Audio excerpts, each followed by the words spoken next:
Okay, magluluto tayo ng paksiw na bangus. Samahan natin ng tirang adobo kagabi. Oh. Yung kanina, nilagay na natin sa sitaw. Ito, may konti pa. Siyempre, talong tsaka sili. Nagati-konti paminta. Kakaiba dito, gigisa natin. Okay, gisa natin mag-gisa. Ito yung paksiw na may gisa. Ito pinag-gisa lang din naman na adobo ito. Gisa lang ng konti. Yung ating luya. Okay. Luya naman. Okay, luya. Konting gisa lang yan. Sunod na natin dyan yung baboy natin. Okay, medyo. Konting yung luya natin. Tama na. Lagay natin yung baboy. Ayun. Konting baboy lang, oh. Ganyan. Mga 5 dito.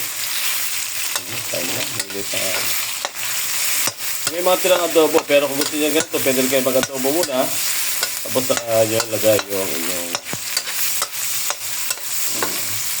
paksiw na pang. Oh. Dito na natin ng konti yung ating adobo. Lagay na natin ngayon ang suka, mga idol. Pag nalagay nyo na yung suka, mga 1 cup. Ayon sa gusto nyo, pwede naman kalati lang. Pag kulo-kulo niya, pwede nyo nalagay yung ating bangus. Okay. Lagay naman natin ngayon yung ating bangus. Mulo na eh. Pag medyo natuyo na yan, tsaka natin siya lagyan ng coating sa baho.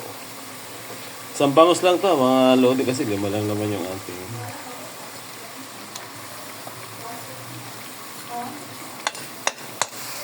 Ayan, oh.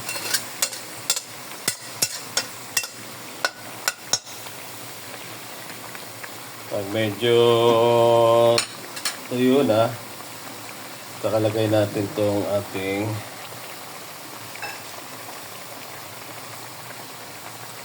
talong. Okay doon. Tapos lagyan natin ng pampasipa. Ayan, lagyan natin. Pag natuyo, lagyan natin yung konti sa bago. Ayan, okay. Patuyo na yung ating suka. Lagyan naman natin siya ngayon ng pamintang buo para mabango. Ayan. Kasi yan, gano'n kadami. Tapos lagyan natin ng pampasarap. Magic. Aji. Ito, optional din yan kung gusto nyo lagyan. Ang ating. Tapos lagyan nyo ng konting mga kalating kutsarang sugar. Brown sugar, kung pwede naman puti. Okay, kalating kutsara lang. Okay, medyo okay na. Pwede na tayo maglagay ng sabaw. Pinatutuyo ko kasi yung kanyang suka. Tapos meron tayong, siyempre, patis. Kung wala kayong patis, pwede rin itong asin lang. Yun. Ngayon, pwede na natin siya lagyan ng tubig. Medyo patuyo na. Para mawala naman sobrang asin. Ayan, oh. Mga kalating baso lang yung tubig. Tapos, may takpan na natin.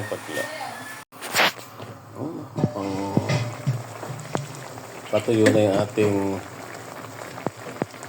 paksiw with matching adobong baboy. Tuyo na siya. Tuyo lang natin ng konti para mas masarap siya. Diba? Yung manok, yung ating manok, yung ating bangus, hindi siya nakakalis kasi. Ayan, kulo na, oh. Takpan na lang natin para maluto pa ng yung mga talong. Paksiw, isa. Ayan. Okay. Okay na to. Kain na. Ayan, luto na. Luto na yung paksiw nating bangus na may kasamang adobong baboy. Napakasarap ito. Adobo pa lang, panalo na. May paksiw pa. Ay, ihain na natin mga lolo. Tikman ulit natin.